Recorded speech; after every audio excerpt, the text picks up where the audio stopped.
So hello mga ka-electrical, no. So ito yung MPPT na unit natin, no. So pure 12 volts to o DC lang. Kayo na bahala maglagay ng inverter nyo, no, kung anong klaseng inverter ang gusto nyo. So ang capacity nito ay hanggang 48 volts na battery. Then hanggang 2000 watts na solar panel, no. So nasa manual naman 'yan.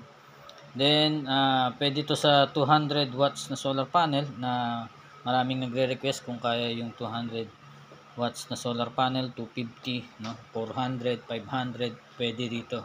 Okay. Then, kahit isang baterya lang, pwede. Okay.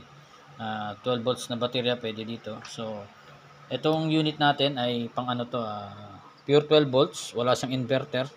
So, andito na yung breaker ng battery, then breaker ng solar panel.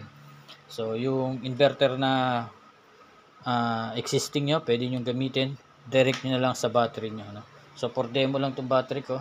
So, sa malalaking battery dapat, 50 Ah, 100 Ah, walang problema. Okay, so yan, no? So, sa ngayon, wala akong PB. Kaya, 0 yan. Then, yung load natin, 0. Then yung battery ko is 12.7. Okay. So, may mga fault error din yan, no? Temperature. And then, yung fault error. Okay.